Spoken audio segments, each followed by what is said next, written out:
What's going on, Culture Crew? It's your boy King here, and today we are going to be making a tier list and ranking the best subclasses for your race in RuneSlayer. But before we get started, I will say this is my personal opinion on which subclasses I feel go best with certain races.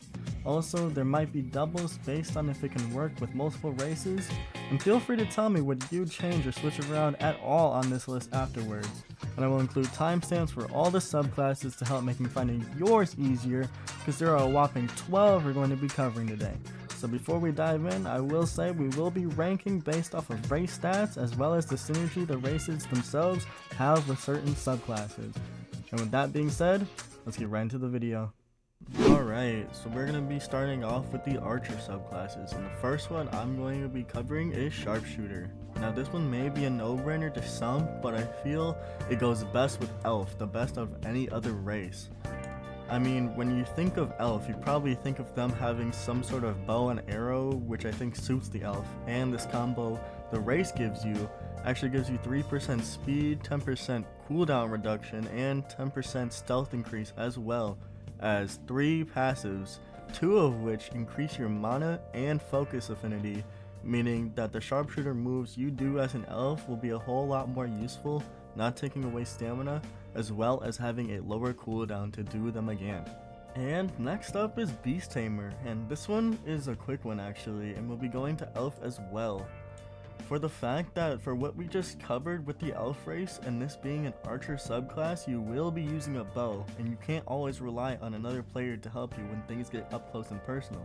So gaining Beast Tamer on top of that range will allow you to tame much stronger animals others can't, like adult spiders or crocodiles, which have insane critical moves and can even be used to distract enemies from coming straight for you all the time, giving you time to get in your damage from afar. Moving on, we are going into the warrior class. Now this one is diverse in many ways depending on what kind of build you are going for, whether it be a knight, a berserker, or a warrior. So to start this one off, I believe that half golem would work good with 2 of these actually, both the knight and berserker subclass, specifically the siege and assault golem, which I'll put pictures of the stats on the screen, which go on top of the passives you already get with the race itself alone, which are 5% speed decrease, a plus 5% damage reduction, plus 10 max weight, and plus 25% robustness, and the special move you have as well, where you smash into the ground and spikes come up around you.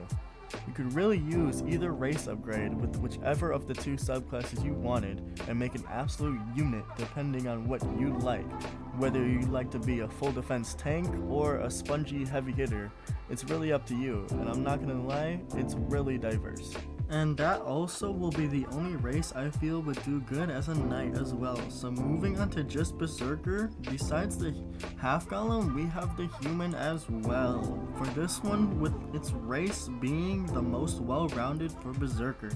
While not being super overpowered, it can still be insane because it has a passive called tenacity that actually says that when your health is below 50%, you actually gain 15% damage buff and a 15% damage reduction. And combining that with the berserker's buffer moves, that can cause some serious damage. Last but not least, for the warrior class, we have the swordmaster, and honestly, this one goes to the humans as well, because they actually have a move called surge that replenishes focus by taking some of your hunger, and this will work great keeping you in the battle for longer with moves that would usually drain you of focus faster if you didn't have the race. Of course, you can also just have all the focus trainings equipped to get the most out of it too, but I personally feel surge is also still good to have. Next up is the mage branch, consisting of 2 subclasses at the moment, being the Warlock and the Sorcerer. And the first one of this class we are going to be doing is the Warlock, and I feel this one can go to the Dullahan, being it has to do with death, as well as the passive for Dullahan being Dead Body, which has some crazy stats like 25% robustness, 25% cold resistance, and negative 20 holy resistance. To really fit the vibe of being undead and being able to remove your head and lifesteal from kills, why not also go with being able to raise the dead and have more abilities tying into lifestealing as well as soul stealing, turning your enemies into minions to help you fight. It just seems like a cool aspect to have, especially with being undead and raising the undead. You're a necromancer at its fullest, honestly, and I just find that really cool. Next we have the Sorcerer, which I can't lie can go to both the elf for its 10% more mana passive or the third race upgrade for the half golem, which is Crystal Golem, giving it 12% higher magic buff power, but also losing negative 10% damage reduction in the process, making Crystal Golem have ups and downs with this one, but nonetheless great for this subclass in general. Onto our third to final subclass branch, we have the Thief branch, which I'm not gonna lie, I've been waiting to get into this one. And I know there's a lot of people regretting having picked this path, but fear not, as if you do have either of these races, you will be golden, one more so than the other. Starting off with the Assassin, we have both the Elf and the Slime for this one, which you might find crazy, but here's why Slime is actually good for Assassin. So if you didn't already know, Elf comes with an invisibility move, and putting that on top of more invisibility related things is cool and all, but Slime has something unique to it. It can actually poison your opponents if you choose to go with the Black Ooze Slime feature, as well as the M1s being super fast and inflicting poison if you get the Serpent Dagger. If your enemies try to hit you, it has a chance of doing Black Ooze poison as well, which can make poison stacking super OP and help you in the long run. Of course, you can get the Serpent Fang as an Elf Assassin, but if you really want to maximize your poison output and your Slime race, this is definitely the way to go. Moving into Ninja, I chose the Aileron for this one. Since it already has a higher movement speed than any other in the game, with the passive Fleetfoot raising its speed to 8% as well as its other passives I'll be showing on the screen, you can genuinely move like a ninja and have the skill set to back it up as well. And second to last, we have the Striker branch, and with that comes Asura and Monk, and for these ones it got a bit tricky to figure out because these fist styles can actually be used with any race on this board, but I will be giving Asura to the Aluran race for almost the same reasons as my choice for Ninja, and having that speed boost as well as being half animal, I felt it made sense to have the more hands-on style and primal acting correspond to the one race who's most likely to have and use the claw weapons in the game. I will also be giving Monk to the Orcs because I feel that it is another race that is more likely to be hands-on than others.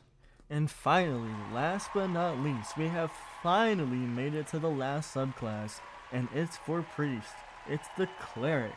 I feel the Cleric doesn't get much love, so all my Cleric users out there, I recognize you and I see the work you put in for all the teams out there, including mine. So thank you. And for this subclass, I will be choosing the Elf, as it has all the perfect passives you would need, being mainly focused around healing and healing others. It has fast cooldown speed, more mana, more focus, and if you need to ever turn invisible for whatever situation you find yourself in, you can with the Duskwalk move the race has, making this the ultimate healer combo in the game so far. And with that comes the conclusion to this tier list. Like I said at the beginning of the video, let me know what you think and tell me what you'd have done differently in this list, if anything at all. And if you did enjoy and found this helpful, make sure to leave a like, subscribe for more content, and let me know as well what you'd like to see from me in the future. And as always, stay cultured. Peace!